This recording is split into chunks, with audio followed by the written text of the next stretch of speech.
My name is Jihye and welcome to Basic Discipleship Training. I welcome you all. I want to do a quick orientation first, so if I could ask you to open your booklet. If you don't have booklet, just share with the person next to you. And open up to the first page where it says objective. Objective of the training. Objective of the training, as you see on the first page, is that this training will help you to grow as a disciple of Christ. So after taking this 4 weeks of training, you will grow as a disciple of Christ. So let's pray together that we will really grow as a disciple of Christ through this training. So we will do that by taking some lectures. As you know, every week you will have 2 lectures. This is your second and last one. And you're going to do that for 4 weeks, so that's 8 lectures. And then you'll be doing some assignments. So look at the graduation requirement. First graduation requirement for this training is attendance. You must attend 4 weeks of training. So each week, so first week of training is March 18th, that's today. And then the following Sunday, which is the 25th. And the following week, you see it's not written here. That's Easter week, so we will not have training that week. But the week after, we'll have our third training on April 8th and then April 15th. That's 4 weeks of training. So each training has 2 lectures. That means you need to take 8 lectures, 8 full lectures. So how we're going to do this is, if you open your booklet, you will see that you here, BDT attendance. When you look at the second page, I believe, you will see BDT attendance. So you need to come on time. So as you come into the training, we're going to stamp the attendance. And at 7:10, 7 o'clock, past 10 minutes, 7:10, we'll stop stamping. So if you come anytime after 7:10, we are going to just consider that you came too late that you're missing too much out of the first lecture, so we will not stamp it. We will need you to do the makeup for the lecture that you missed. So speaking of makeup training, if you look at the makeup training, it says you are allowed to miss 3 lectures. So each week there are 2 lectures. You are allowed to miss 3 lectures, but you have to make it up. You have to make up whatever you miss, that means each week, probably like Monday or Tuesday, I'm going to send out an email to all of you with the link that will lead you to the audio or hopefully video clip of the lecture that you missed, video or audio recording of the lecture that you missed. So you are able to make up 3 lectures by the following training. So for example, if you missed the training this week, that means you missed 2 lectures. By next week, before Sunday hits, you gotta listen to the 2 lectures. And after that, instead of getting a stamp because you're not here, your campus sunjang. So you can ask your campus staff who your BDT sunjang is for attendance, or attendance as in when you're doing makeup. Who will be signing your attendance, who will be signing your QT, EV. You could ask your campus staff, but you will have a designated sunjang who's going to be checking your attendance. So as for coming here, we'll stamp it. But as for you not being here and doing makeup, what's going to happen? After you listen to the full lecture attentively, you got to listen to the lecture or watch the lecture attentively. After you do that, it's going to be by honor system. You could tell whoever the designated sunjang is for BDT training. You tell the sunjang, and she will sign it here instead of stamp. So that's how we will know that you are not here, but you made it up. And you could do that for how many? 3. So whether because you're not here because of retreat or more personal vacation, whatever that would be, or because you were late or you left training early, whatever it would be. If you missed any of the training, then you can make up up to 3 lectures. That's 1.5 weeks. So plan that ahead. But of course, it's only 4 weeks. I really pray that you come and don't miss any lecture. Okay, and about quiet time. The second requirement is quiet time. It's pretty simple. When you open more third page, fourth page, it will say quiet time, and you will see day 1, and you will see passage, and then at the end you will see a section called application. You will enter, so you will write. So after answering these questions, you will write your reflection on how you're going to apply that to your life. So you will write it, and there will be a designated student who will be checking your QT at the end of each week. So the reason why I say that QT will be checked at the end of each week is it's very important. Our point is not just checking your work, but what we are hoping is that you would do QT consistently throughout the week. So this means there is no makeup. Importantly, it says QT time cannot be made up. So each week, at the end of each week, you're going to show your booklet to your sunjang or whoever will be checking your QT on your campus. They will try to not read your QT so that you could just write as you need to. You will journal it here at the bottom, application, this section, you will journal it here. And then the sunjang will just look through it, skim through it, and he will just make sure that you wrote enough. So I'll just give you a number, 5 sentences. You gotta write more than 5 sentences. Of course, if you're writing something thoughtful, it's gotta be more than 5 sentences. So he's gonna just make sure that it's written enough that it's more than 5 sentences, and he will just look through it. And then each week, end of each week, he's gonna assign QT.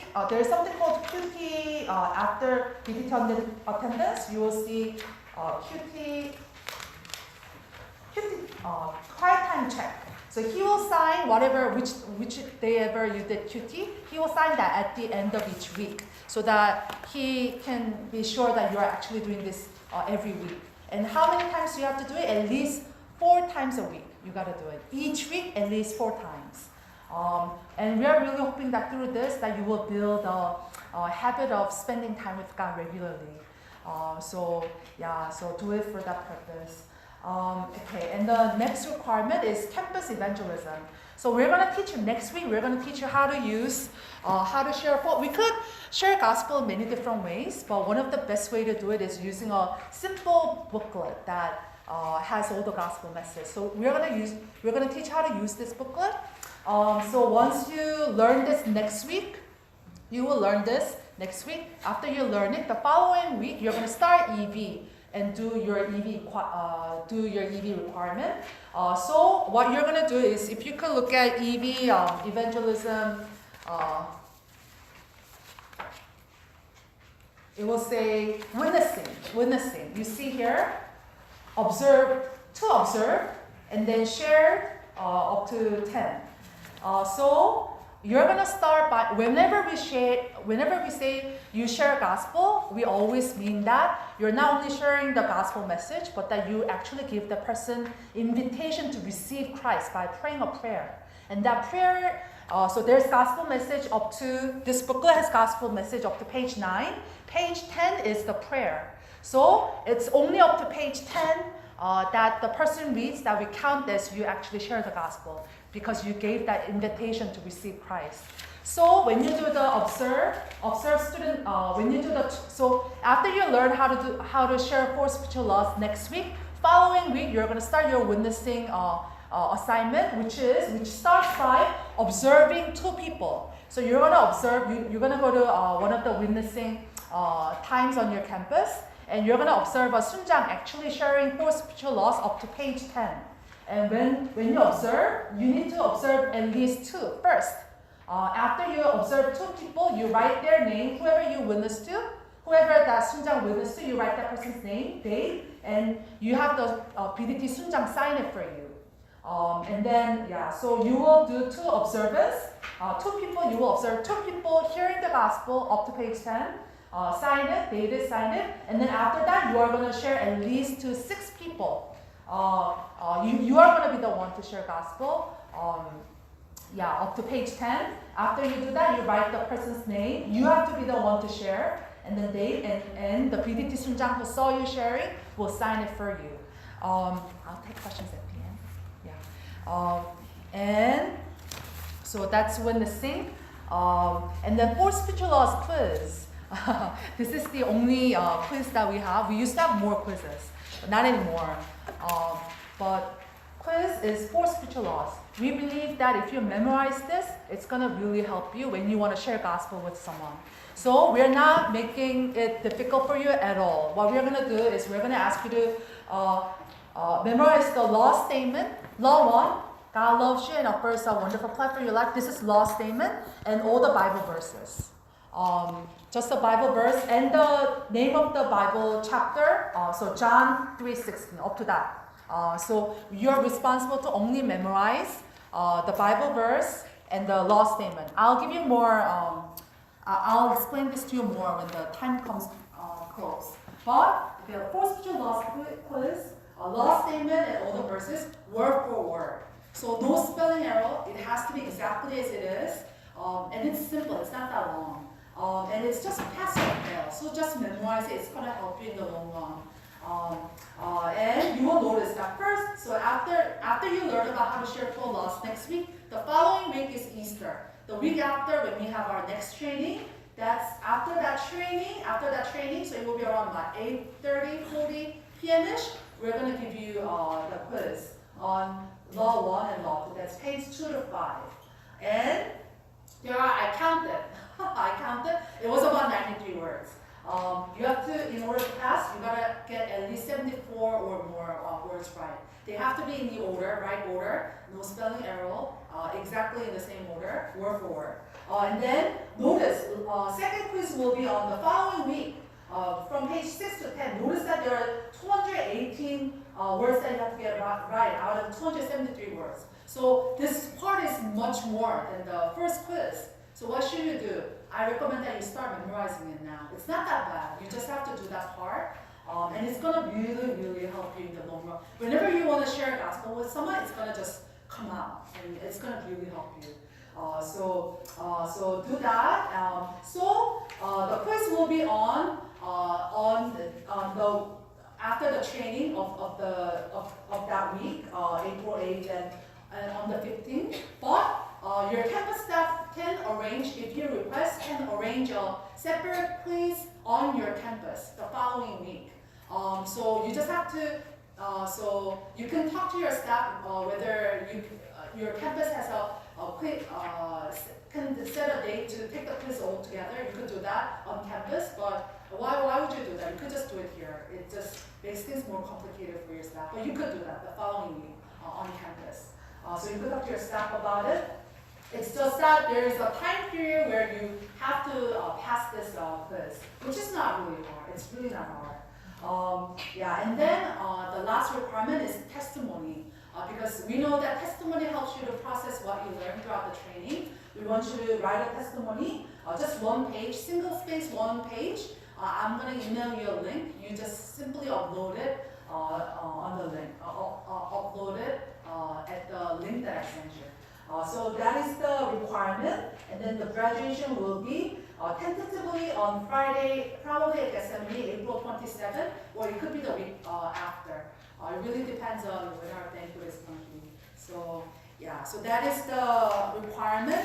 If anyone has a quick question, I'll take it. We don't have a lot of time. You could ask. Your campus staff already know all the BDT requirements, so they should be able to explain to you. But is there any question that you urgently need to ask? Then I'll take it. Yes? In St. John's, when the time they're witnessing, I have class. Oh, okay. So you could also, if your witnessing time doesn't work with your schedule, you could always arrange it with any of the students on campus. So I could do it. Okay. So that's the orientation. But now we're going to go into the real part, characteristics of disciple of Christ. So let me open us with a prayer. Let's pray. Father, I am standing here before you with all these students who desire to know you more and to follow you more. I pray, Lord, that you will speak through me at this time, and also, Lord, that you will really speak to their heart, that, Lord, that they will take this as their life, not as something, not as information, and that their life will change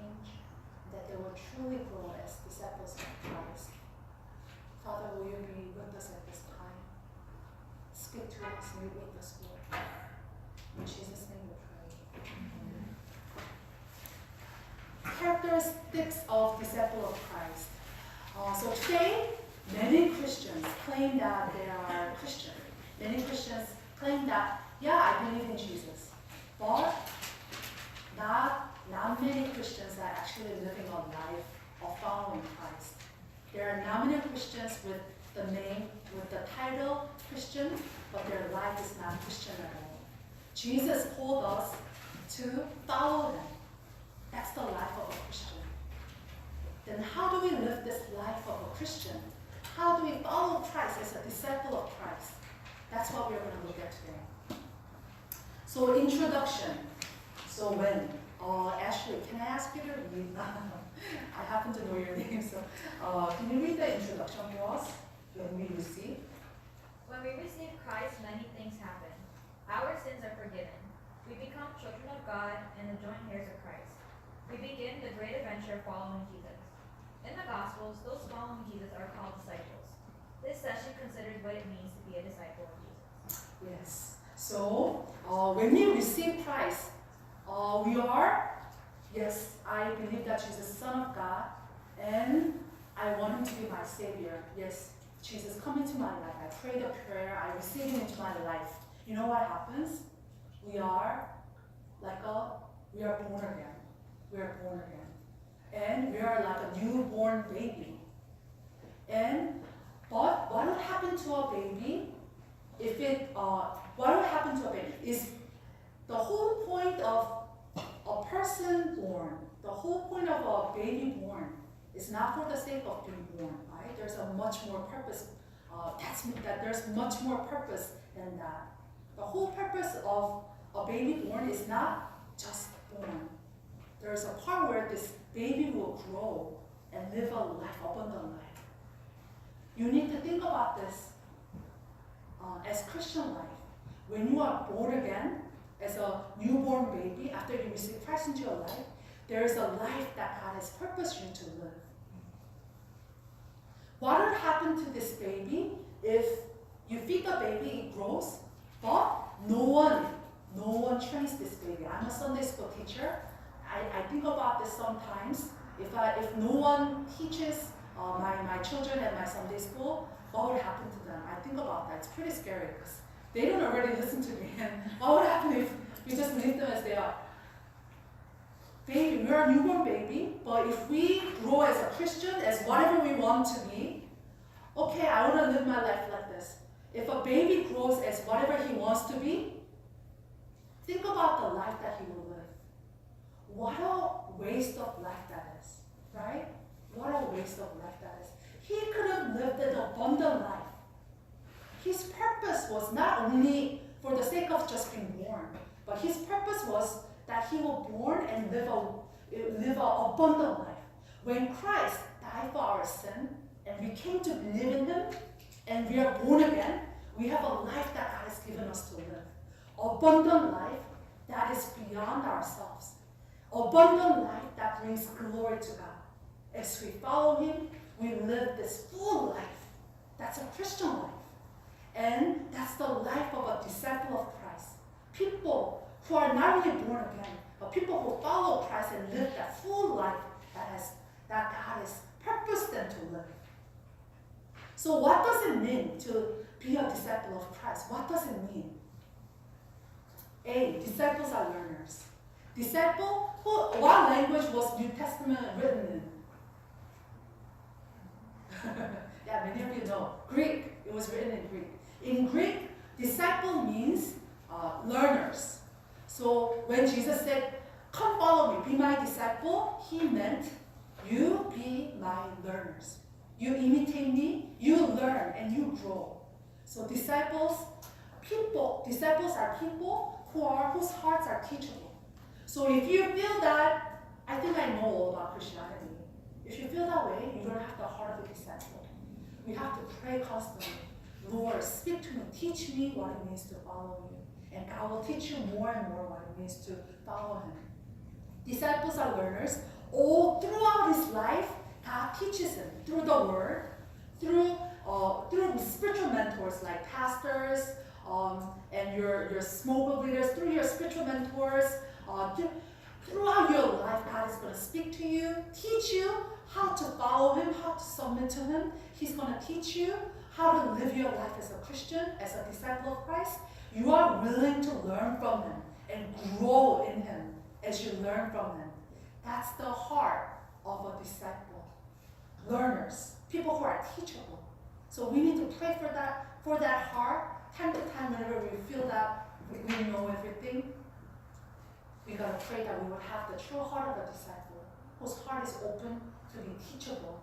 Allow God to teach us, and it's a lifelong process. There is no greatly spiritually mature person that they will need to learn more, because God has so much to teach us throughout our life, through the Word. You know, Word speaks to you in different ways as you grow. God is going to continually teach you through the Word, and God is continually going to teach you through different people as you grow. And you're willing to learn from Him, and you're willing to submit to Him. That lifelong process, learning throughout your life, that's a disciple of Christ. And disciples are in process of becoming like their master. When God created us, you know, we should not be deceived to think that this is who I am and I'm struggling. We should not think that way, because when God created us, who did God create us to be like? Yeah. We were created in image of Christ. That's who we were. Before sin, we were created in image of Christ. So we were created to become more and more like Christ. So as we become Christian, and as we submit to obey God and submit to His will and follow Him, we are actually, in reality, we are being restored into the image that we were created to be. So as we learn to follow Christ and learn of His ways and follow Him, and as we are trained to, because, you know, we either follow our sinful nature or we follow God. It's one or the other. If we follow our nature, we will follow our sinful nature eventually. But if we follow Christ, just as we were created to be, we will become more and more like Christ as we are trying to live like Him more and more.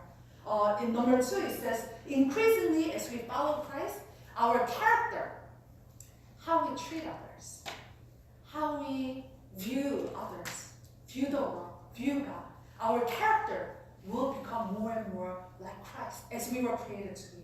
And also our conduct, how we behave, will become more and more like Christ. You cannot imagine, right? When you read Bible, how Jesus lived His life, how disciples live. Actually, disciples, some of them are messed up. So, they fail sometimes. But think about the life that they lived.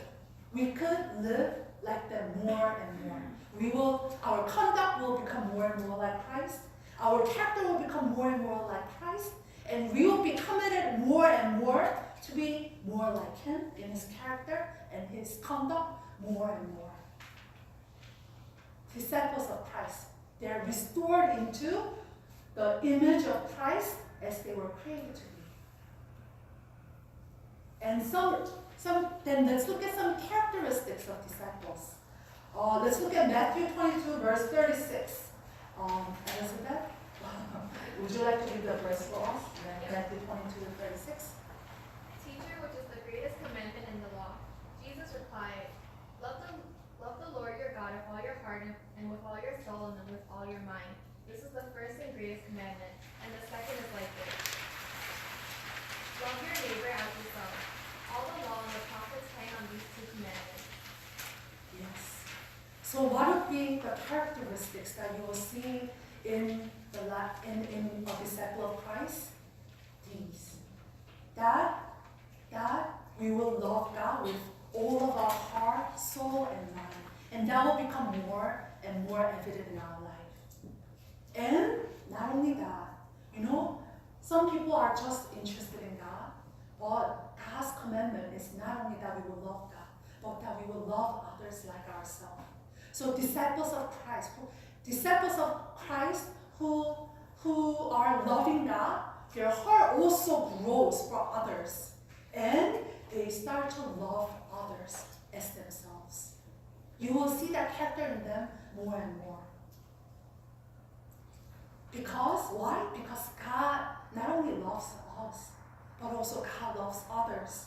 So our heart comes to understand God's heart for the lost, for others. So we are concerned for the lost, those who don't know Christ. We are concerned about those who are not following Christ. We are concerned for our brothers and sisters in Christ. Our love for them grows more and more.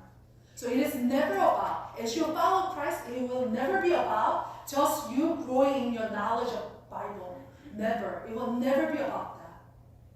But it will always be about serving others as well. Serving them so that they may also come to know Christ. Because that is God's heart. As you love God, you will come to understand God's love for others. Your heart will love others more and more as well. When I was, I went to, this campus, I graduated from Modern College, and that's when I came to know, through honor KCCC, I came to know Christ personally, and I went on mission to Kazakhstan.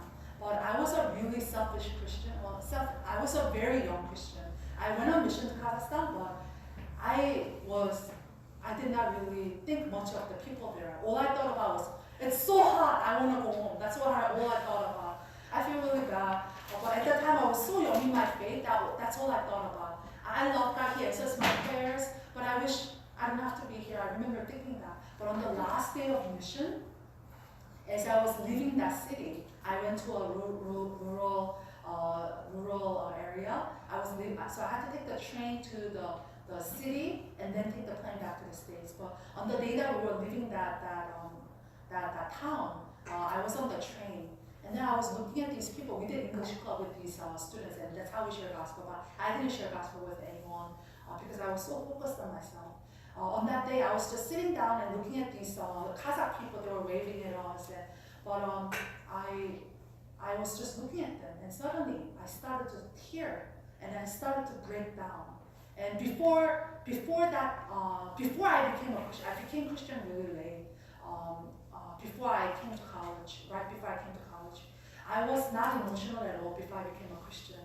I used to be numb about everything. But that day, I was a junior. I was just sitting down looking at these people. Suddenly, God showed me, Holy Spirit in me, I guess it was the Holy Spirit. He showed me His heart for these people. And then I broke down and I was crying, and I literally cried for over an hour. And my team members didn't know what to do because I was just crying. For over an hour, I was just crying on the train. And like my team members tried to comfort me, but I tried to explain to them that their words couldn't comfort me because it was nothing from outside, it was from inside. Holy Spirit was breaking my heart for these people. Suddenly, I came to understand, God made me understand that these people might never hear the gospel again because I didn't share with them. And when I realized that, I was thinking, what's going to happen to these people? Amazing thing is that I'm leading a team there to the same specific city. It started from last year, but that's besides the point. But yeah, because I didn't know if I would ever be sharing gospel with these people. And God broke my heart. And on that day, I came to understand that it's not just about my relationship with God. That God actually really cares for others, lost. So as we come to love God, our heart will grow more for others. And our heart will desire to bring the gospel to the lost. Our heart will desire to serve them, and we will come to love them as ourselves. That's the characteristic you will see in Disciple of Christ. And that will be our love for God and love for others will be the foundation in all the ways that we follow Christ and all the ways that we serve Him. And in light of this, going back to the basic discipleship training, for you to really come to love God and know God, we are asking you, we are trying to discipline you in the area of quiet time and also by a means of loving others. We are teaching you how to share your faith with others, witnessing. Yeah, so characteristics, you will love God with your entire being, heart, mind, soul is not only referring to these specific things. He says that because that refers to our whole being. We love God with our entire being, and we love others as ourselves. And that becomes the motivation in all that we do as the disciple of Christ. That's the characteristic you will see in a disciple of Christ. And disciples of Christ, they submit to Christ as the Lord of their lives. Let's look at Luke 14. Hi, what's your name? Grace. Could you read Luke 14, 25 to 33? A large crowd were traveling with Jesus, and turning to them, he said, "If anyone comes to me and does not hate his father, his mother, his wife, and children, his brothers and sisters, yes, even his own life, he cannot be my disciple. And anyone who does not carry his cross and follow me cannot be my disciple.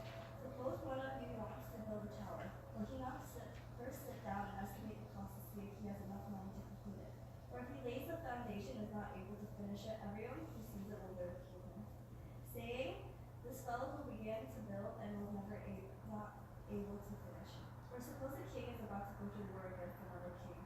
Will he not first sit down and consider it whether he is able with 10,000 men to oppose the one who coming against him with 20,000?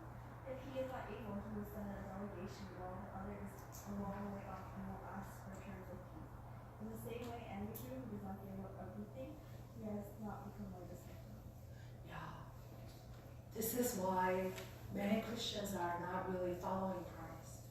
Because Jesus tells us that following me means that you submit to me in every area of your life. So we need to really think about this. In a disciple's life, someone who follows Christ, Jesus is the Lord of all, number one, our relationships. Verse 26, it says, you must hate your father and mother, wife, children, brothers and sisters. What does it mean by this? These are the most important human relationships that we have in our life. And Jesus is telling us that all these relationships, important relationships that you have in your life, over all these relationships, I am the priority. Your relationship with me is the most important. And so Jesus is the Lord over all the relationships that we have and our possession. Verse 33, any of you who does not give up everything he has, everything, not only relationships, but also possessions, or any other things that you have, you own, that you give up everything. If not, then you cannot be a disciple of Christ. And verse 27, anyone who does not carry his cross and follow me cannot be my disciple. We all have cross in our life. As you, in this generation, if you want to be a disciple of Christ, there will be many times that you will be challenged, whether it be theology, your faith, or whether it be integrity in your life. You will be challenged in many ways. But even then, you choose, even if it's harder way, you choose to follow Christ. You choose to follow his ways, his laws, honesty, integrity. You choose to do that, and that'll be your cross. But you are willing to take up that cross and even more. That's the disciple of Christ. There will be costs that you need to pay, but you're willing to pay that. And Jesus is the Lord over your life. That is a disciple of Christ. And this is the reason why people all run. I remember in my college days, I had many friends who ran with me this life of a disciple of Christ. But many of them start to drop out because the path was narrow, seemed narrow. Because, why? Because Jesus was not the Lord of their relationship or possessions or all of their lives. You know, we could so say that I want to be a disciple of Christ without surrendering all the areas in my life. We could say that, and it might seem like it's okay, but you really need to struggle with this and realize that you need to surrender all the areas of your life. Because if you don't, at one point, you're going to get stuck and you're going to give up. There are many people in my age that are not going to church nowadays You know why? Because it is too hard for them to trust God with their life. Whether it be money, whether it be their family, they cannot compromise. They're not surrendered, so they cannot go any longer. They start to stay home on Sundays. Of course, that's not the way that we define Christian. But I'm telling you that when Jesus told us to follow him, he didn't mean you follow him when it's convenient for you. You follow me by surrendering all the areas of your life to me. Relationships, possessions, everything. Then you will follow me. Jesus is the Lord over all these things. And it is okay if some of you realize that I haven't surrendered this area in my life. It is okay, but I challenge you, throughout this BDT training, you consider those things and pray, lay them down to God. God will help you. You just need to be determined to trust him, surrender those areas to him in faith. And I will be praying with you, for you. Disciples of Christ, they seek the kingdom of God. So if you could turn to Luke chapter 9, 57 to 62. I'm sorry, what is your name? Elizabeth. Could you read those verses for us?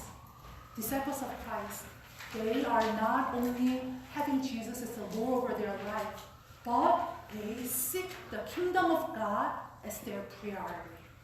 Let's read Luke chapter 9, verse 57 to 62.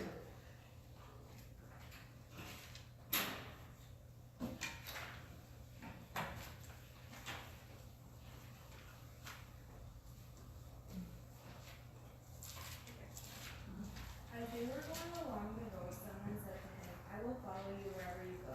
And Jesus said to him, foxes have holes and birds of the air have nests. The Son of Man has nowhere to lay his head. To another he said, follow me. But he said, Lord, let me first go and bury my father. And Jesus said to him, leave the dead to bury their own dead. But as for you, go and proclaim the kingdom of God. Yet another said, I will follow you, Lord, but let me first say farewell to those at my home. Jesus said to him, no one who puts his hand to the plow looks back is fit for the kingdom of God. Yes. This disciple of Christ, what is his priority? Kingdom of God. So he constantly thinks about, how could I bring this glory to God? How could I build God's kingdom on this earth? He constantly thinks about this, and God's kingdom is the priority in his life. It always comes first. Why would anyone look back at the plow, it says? Why would anyone look back? Because he thinks about, oh, I am following Christ, but what about my past? There were things that I did in the past, things that I loved, held on to in the past. I look back. Why would anyone do that? Because they are distracted by the things other than God. But Jesus tells us here, they will not look back, meaning that they will be single-minded. They will be single-minded in God's kingdom. Single-minded for God's kingdom. So disciples of Christ, the kingdom of God is their priority, and they are single-minded. They are single-minded for God's kingdom. Disciples of Christ are internally motivated to follow Christ. They, number one, because of who God is and what God has done for us. Romans 5, 6 to 8, if you remember that verse. While we were yet sinners, God demonstrates his own love for us, that while we were yet sinners, but Christ died for us. Disciples of Christ, they remember that Jesus died for their sin, although they were sinners. Jesus died for them. They remember that. And because of that, they are constantly motivated. It's not for the sake of work that they're doing for God, but they remember that Jesus died for their sin. They remember this. So they're motivated by his love for them.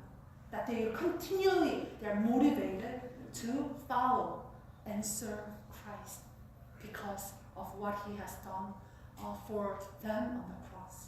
And number two, they understand the eternal significance of ministering to others. 1 Corinthians 15:58. Can we turn to that? Who else do I know? Andrew. I'm picking on my campus students. Could you read 1 Corinthians 15:58 for us?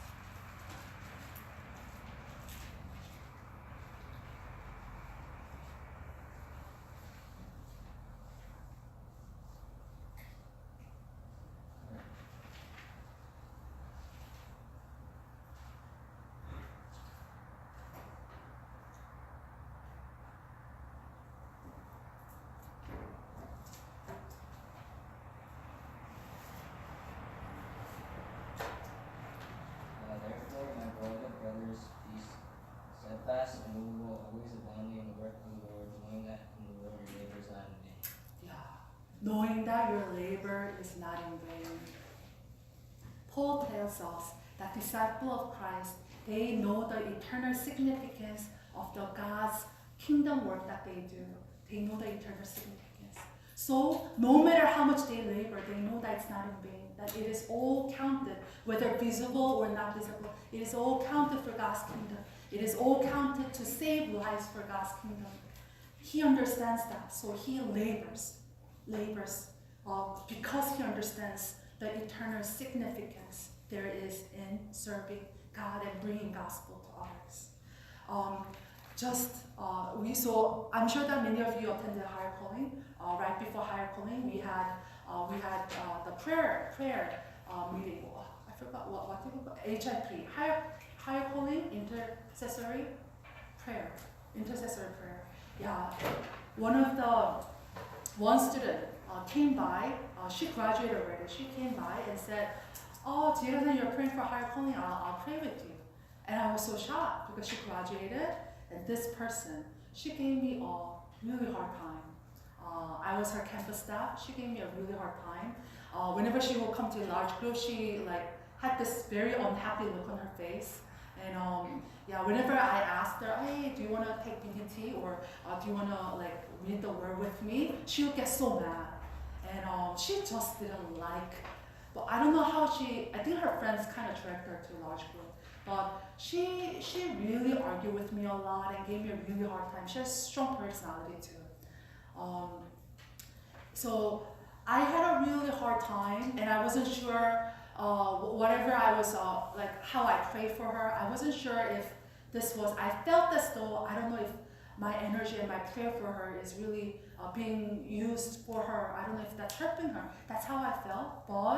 But it's only been 1-2 years since she graduated. She changed so much. She came to the higher calling. She was an alumni, but she came to the higher calling prayer meeting, and she shared with me that she is the president of I'm giving you too much information.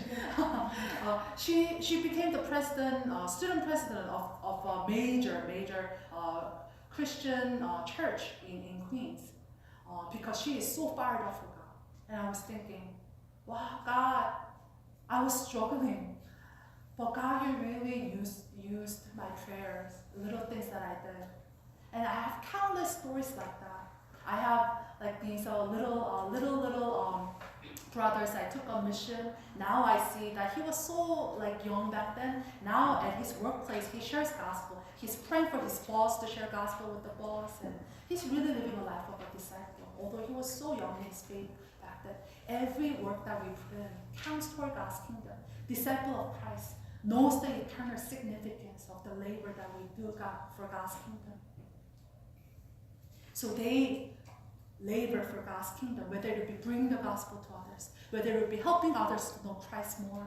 In every way, every labor that they do, they understand that significance. They do it faithfully because they have that faith. That is the characteristic of a disciple of Christ. So at this time, I'd like you to look over some of the things that I went over with you, and pick one thing that God really spoke to you. I really want to grow in this area, I realize.